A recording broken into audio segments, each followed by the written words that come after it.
Dave, first of all, who's going to be calling the plays in the bowl? And then the second question is, given Robert's success over the last couple of years with Brennan Armstrong and then Garrett Schrader, how important is it to have a guy like that with a young quarterback like MJ to bring him along? Yeah, I mean, I think you can look at the success that Brennan had under coach, and then after coach left, and then the lack of success Garrett had, and then coach came in.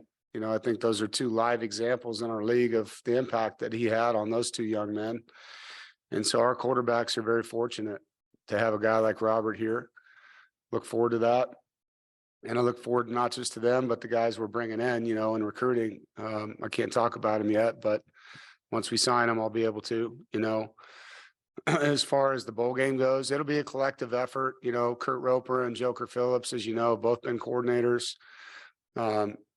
And so those guys, along with Todd Goebel, those are our three full-time coaches that'll be coaching in the bowl game. They'll work hand in hand together.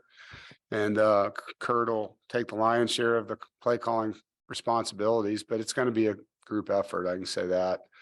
With the offensive line, Austin, our offensive graduate assistant, will be coaching them. And, played center at Duke. He's been a GA here. He's really, really good young coach. So I look forward to having him really kind of go through that experience. The guys are really excited for him, and I know that they'll do a good job. Grant Gibson was out there helping coach the other day with him, and that's part of what happens. And these players will be asked to step up a little bit. They're experienced guys on that offensive line, and so I guess it's different not to have the guys that were here with them through the year, but that's kind of what some of these bowls have become. You're seeing it across the board, and we'll rally. These guys will do a great job coaching them, and the players will do a great job playing for them. Thanks, Dave, and Merry Christmas to you and your family. Yeah, you too. Chip. Yeah, Coach, I don't know how many people are in the transfer portal now. I guess there were more than 1,000 about a week ago. I mean, for a coach, is this chaotic, as chaotic as it seems? And is there any way to bring any, I don't know what the right word is, sanity to the whole process and make things a little less chaotic? Well, I hope so, Chip. I think this is a new era. There's a lot of change right now, and there's very little enforcement. There's very little guidelines. I think there's a lot of tampering. I think there's a lot of third-party bad advice being given. I think there's a kind of a robbing of young people's ability, not just in football, but to battle, and compete and have adversity and learn how to deal with it. I think some people are being robbed of that in their lives, and that's a shame. I do think there is a time for people to transfer. I think sometimes guys are buried in depth charts and they're running out of time, and I get that. Like, that to me makes complete sense. But for guys that are playing and guys that are a part of something and they have brotherhood and coaches that believe in them and they're getting enticed or poached, I think that that's a real shame in our profession. I do.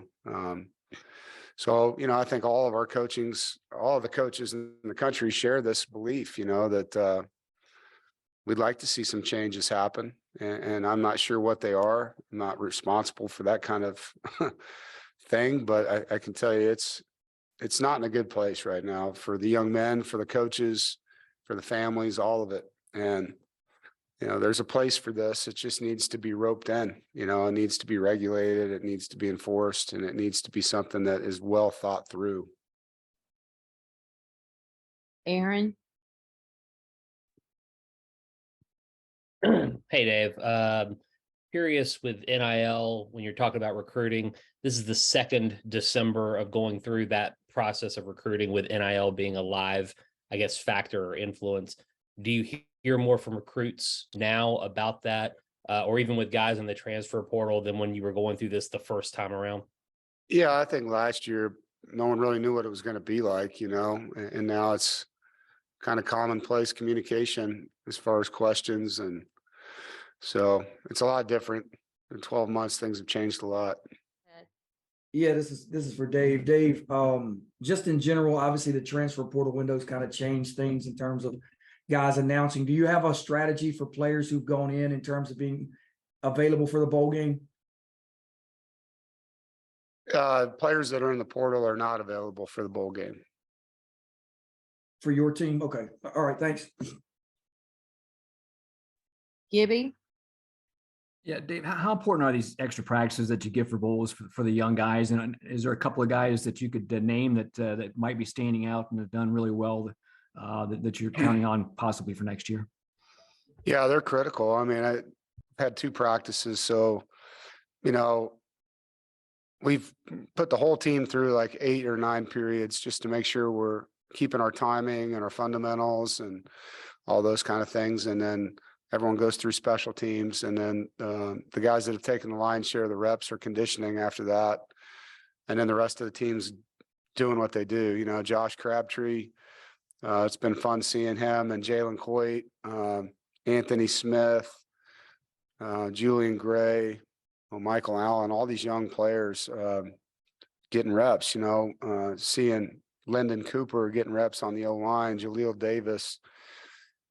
I'm going to leave people out, but Rylan Van, like all these guys, you know, and on defense, the defensive lineman, Brandon Cleveland and Nick Campbell, you know, Claude Larkin, Zion Reeves, all the linebackers that are behind these guys are getting valuable reps right now, you know, so to get to see Jordan Poole and Caden Fordham, you know, it's fun to watch. And you know, I definitely have enjoyed it, and we'll do the same thing this coming weekend. But it's too early, you know, I mean, like, as you know, we're going to have however many of these practices we end up doing. And then we'll have our spring ball, which comes out of the winter program. And it's a long ways until September. And so there's going to be a ton of growth. I mean, a ton out of this group of guys. And I'm excited about it. You know, there's a good group. We're losing a lot of good players, but there's a good group, good young group of guys that, because of the COVID rule where you have 60-year players all over your roster, they've been patiently waiting their turn. Jalen Scott's a great example. Guy's been waiting his turn behind these really good linebackers, you know. So it's going to be fun, you know, to see them emerge and step into leadership roles. I told Tim McKay this yesterday, like, you know, we're losing Grant Gibson, Bryson Spees, and Chandler Zavala on the O-line. And this is your time. You know, it's your time. Him and Dylan McMahon, you know, Bryce, and to see what they can do as leaders, you know, to see Derek Eason emerge as a leader, Anthony Belton, like, you know, so there's some guys that have huge opportunities, you know, to step into a new light and really relish a role that they've been not taking the back seat to, but have been a part of the ride watching those guys. And so as much as I'm excited about the development of the player, I'm just as excited about the development of the person through the leadership opportunities these guys have now. A couple of quick things for you. Do you know, has anybody opted out of the bowl yet from your team? Do you know how many people maybe won't play in that game? And a second question would be, with Christopher Dunn winning the Groza, just your thoughts on that. That's a pretty big honor, obviously. Yeah, for sure. Devin Carter is the only player that was playing that won't play in the bowl game. He's decided to declare for the NFL and do that. So, you know, we're wishing him well. Chris Dunn, I mean, what a story. So proud of him, you know, incredibly proud of him and happy for him and excited for him, you name it. Just been through a lot, you know, through his time off the field, on the field, and has just really worked himself into being the best version of himself. And it's great to see him get the notoriety for that, not just from the Groza, but from the All-American, because we know there's other great kickers out there. And it's great that Chris is getting the recognition that he's earned. Corey? Dave, you mentioned obviously bringing in Robert and now Garrett Touche as well. How big was it for not only to be able to bring the two of them in, but also to do it so quickly to help, you know, as you said, they're not going to be able to coach up players right now going into the bowl game, but you get them for recruiting purposes, especially this month where you need to be able to convince players to stay in the class. And you also need to convince transfers to try to come in too.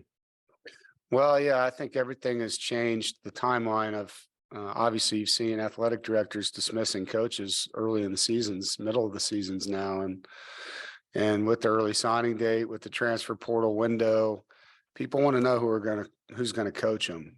They do, and rightly so. If I was a parent and I had a son that was being recruited and I didn't know who his position coach or coordinator were going to be or head coach was going to be, that would be a tougher decision. Not that you can't make that decision, you can, but it does help to have those ingredients present in the conversation.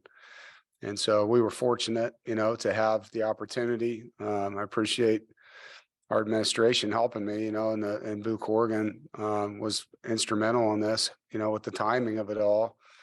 So, we're a good program here, a great program. We've got a lot to offer. We've got a locker room full of incredible guys to coach. And there's a lot of people that called and texted that wanted these jobs.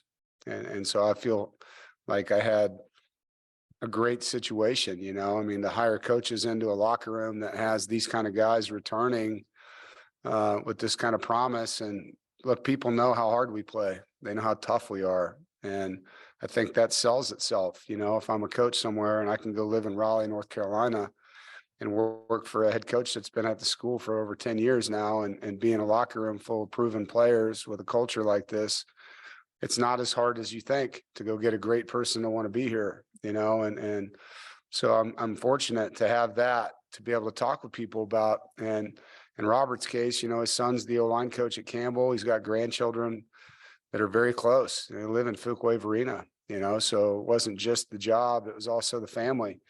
And that's pretty cool, when you have a person on your staff whose family is that local, that makes it even easier. So, yeah, we couldn't have been in a better situation to replace two great coaches with two great coaches, and two that fit our staff, that have, relationships on our staff. Coach Ruffin McNeil has worked with these guys. And so that helps me from a character standpoint to be able to speak to him on them. Brian Mitchell was college teammates with Garrett Tujay. My corners coach and him were college teammates. And so to have that, where those guys can talk, and Coach Gibson worked at Arizona on Rich Rodriguez's staff with Coach Anai. So our family, it's interesting how it's all tied back together that way. So, I feel very fortunate about the chemistry. It's really been awesome to bring these guys in and just see the friendships like that. Thanks, Dave. Todd? Yeah, Dave, can you address the challenges that Maryland presents for you guys? Yeah, I don't have a ton of information for you yet. Like I said, I've just watched one game so far. And it was a game that was down to the wire against Ohio State. So, they're talented. He's recruited well. Mike's done a really good job developing his program that way. And they've got length and they've got speed. You've got a quarterback. And so when you have that, you've got a chance to be dangerous. They're big on the offensive line. You can see the skill at receiver and DB. I'm not sure who all's playing or not playing for them. I've heard rumors, and I'm sure he won't tell us, but we'll find out when we get down there. But they've got a good football team. They do. And so this is going to be a challenge and an opportunity both. And we have a good football team. We got a tough group of guys that want to finish well. So we look forward to the matchup. JC? After, knowing the Devin Leary and his family for so long, was it pretty much straightforward or very businesslike on how things parted, or did you try to recruit him back? No, I wish Devin well. He's been a great young man to coach. I have nothing but respect and positive things to say about Devin and his family. And, he made a decision, and let's leave it at that. Brett? Is MJ healthy enough to play in the bowl, or will it be Ben? Yeah, I'm not going to tell you that. So they're both practicing right now. Excited to have them on the field. They went through practice yesterday and the day before. And, I look forward to helping these guys get better. As far as giving you competitive advantages for our opponent, I'm not going to do that. Chip? Yeah, Dave, I was just wondering, on the last play of your last game, Noah Burnett was getting ready to kick a field goal for Carolina, try to kick one, and the cameras were focused on you You had your head down. Looks like you didn't watch it. Just what's going through your mind while that play was unfolding? I was praying. That's what I was doing, so 100% talking to God during that one.